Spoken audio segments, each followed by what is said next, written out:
Uh, Thank you. I know I'm the only thing between you and fish and chips, so I will talk quick.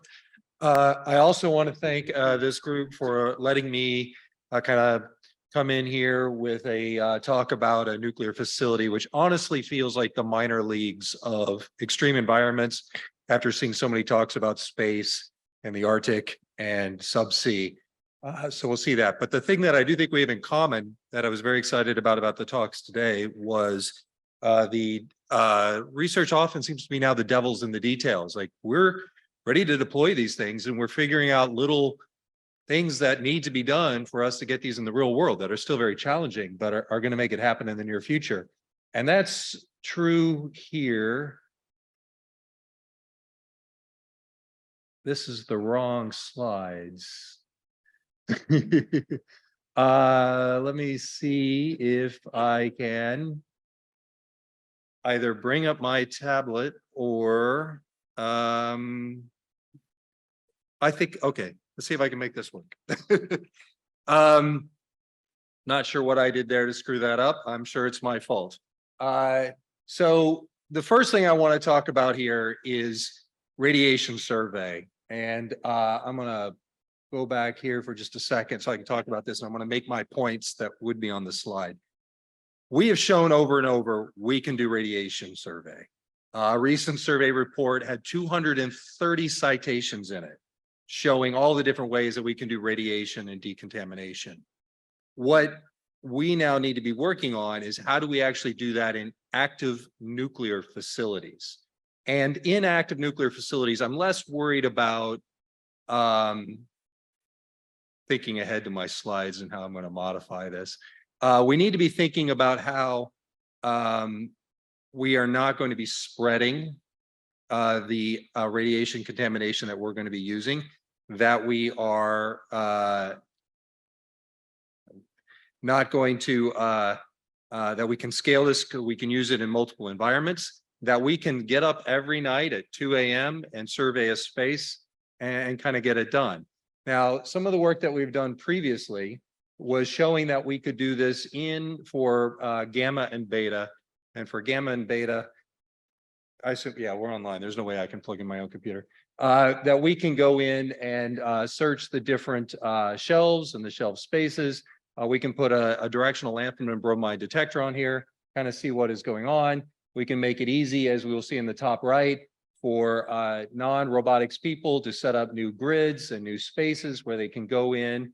And here we were able to set up grids in previously mapped spaces and having them move around. In the left, you see that we are having someone come in and modify where things are and actually dropping a bit of alpha radiation contamination sensors on the floor, which we wanted to be able to move and move right there. Also, if we do find something, even in a space that isn't attenuated, the robot can immediately switch to an autonomous setup here and move around through 4 or 5 different places using a recursive Bayesian analysis to then locate the actual source of interest that we want to get rid of. So routine surveys, automatically set up, long-term autonomy with self-charging capabilities, and the ability to respond and localize dangerous things when we have them, when they are gamma. But the trick then comes, what are we going to do when we're going to look for beta? And this is where the actual heterogeneous teams come in. And this is kind of what we wanted to work on. The top center that's moving now is our newest robot. It is a Magni platform that has a large alpha radiation sensor on the front of it. We call it a trailer, but that's silly because it's in the front. But to detect alpha radiation, you have to be within 1/4 inch of the floor. So when this goes around to do full coverage, it needs to be able to do real world modifications to work long-term autonomously in that space. It needs to be able to avoid mats. It needs to be able to get underneath tables. And to do that, we put together not only the robot you saw on the previous slide, but this heterogeneous team of 3 additional robots that go into the lab with that robot to perform the tasks. The one that is the Magni with the platform is fine. But the interesting thing about the Magni is if it's going to be able to go underneath tables, then when we start to do our 3D maps and our 3D localizations, which we saw several amazing aspects of that earlier today, we need to be able to generate those maps from LiDARs that are very close to the floor, because we need the perspective looking up not looking down. This has the extra advantage in a lot of these nuclear facilities of making sure that the LiDAR is not taking pictures of the things that are on the desks, which are things which we may not want to be seen in our data anyway. But the question then becomes, how do we actually use our quadruped? We did some previous work with the dual arm mobile manipulator where we could gather and map and scale, and hopefully I have a slide coming up that will show you that here in a second, the affordances of systems. Because once you send this robot in with a trailer, then the little detail is, how do you move the trash cans out of the way? How do you move the chairs out of the way so it can get into those high traffic areas? So in the bottom right, this is not a picture, this is a video. Let's see if it runs. It doesn't. This is crazy, but we'll get you guys to lunch. But we were able to adapt this over and get our affordance template scales working with the Boston Dynamics robot. So its job is to actually come in and clear the room before the second robot comes in and does the survey.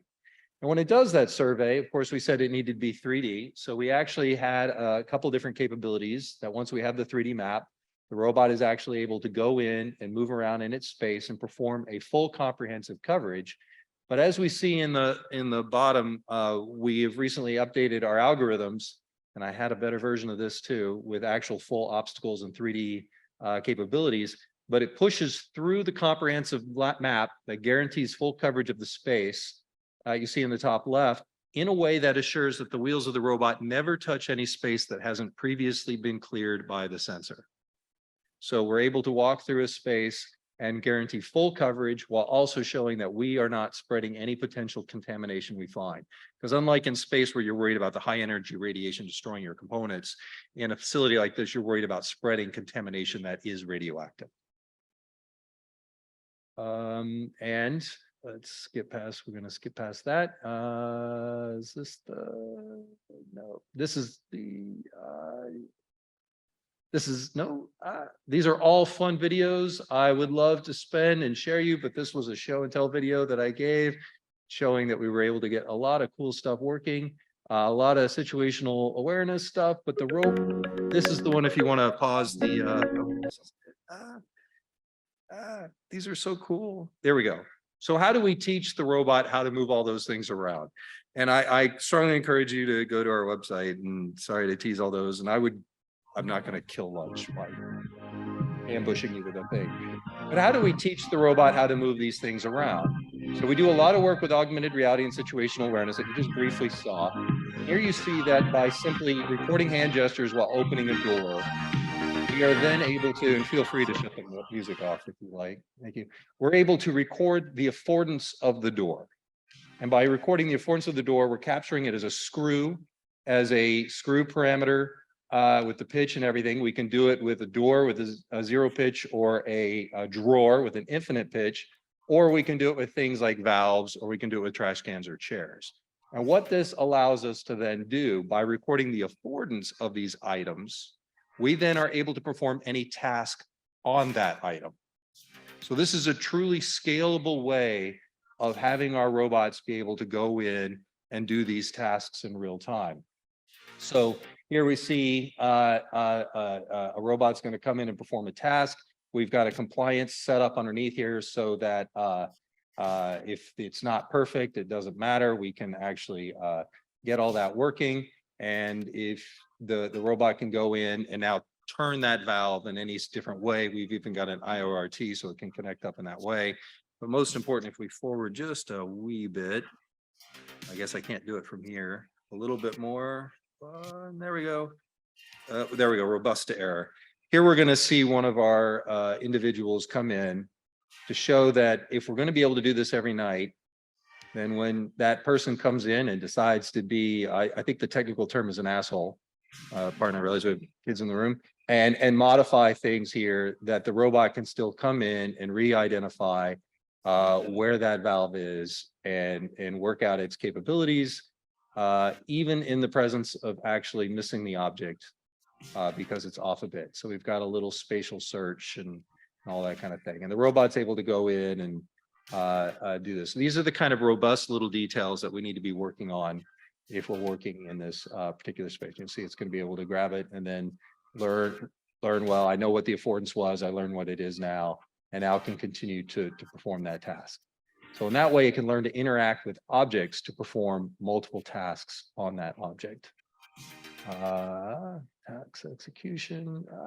I'm gonna get us to lunch. I don't know why it's letting me, every time I push it, it just resets the video. Oh, and then I will end with this because I think that if you want to just show that one video, go back one. I'm gonna go with this because then the next question is, how does the robot know where to move the chair? So if you go ahead and hit play, this is work I've done in collaboration with the University of Tartu in Estonia and in there. And it's not quite the presentation I want to get, but it's the one that you're getting and it's the one we're going to lunch. How does it now know where to move the chair? So what we've done here is taking advantage of a thing we call Tomoto. Tomoto actually is our action engine, and it uses something called UMRF, the Universal Meaning Representation Format, to represent the different actions that need to happen. Within this, it also has a resource manager, and the resource manager gives us kind of a plug and play capability with ROS, which we're very excited that we can turn on and move different cameras without taking things in and out. Well, what you're going to see here in a second is we recognize that our UMRF, our Universal Meaning Representation Formats, are written in JSON, and they've been on the web since 2019, 2018. They were early enough that ChatGPT could pick them up. So here we are using our augmented reality system to interface with our robots, which we like because then a human in the loop can just plop down their thing and make sure the robot's doing what they think it should do and then flip back up. You saw that Fabian here just threw a frame outside, and then he brings up the voice activation, voice recording capabilities inside the HoloLens and says, just go check for me to see if somebody's outside. This thing gets set to ChatGPT. And I'd like to preface, we were looking at finite state machines and a compilable finite state machine and behavior trees. But here you saw that ChatGPT returned to us the set of 4 UMRF primitive motion commands that were necessary for our robot to go outside to see if somebody was outside. So the robot says, oh, I know where outside is because there's a frame there. I know where a door is. I'm going to send back a picture of what it looks like outside. And the 4 commands to get that done were generated in our UMRF format by ChatGPT. And we think that this might be an interesting step in how we can now create that high-level command structure for our robots to go do everything we want. And as you can see, hopefully as I zoom through the other slides and put that one up, that the augmented reality gives us the opportunity to verify that our robots can and are doing what they're doing. I now know which slides I gave you. It was one to a group of industry partners in Estonia, and I absolutely apologize to everybody, but that's my presentation. So thank you.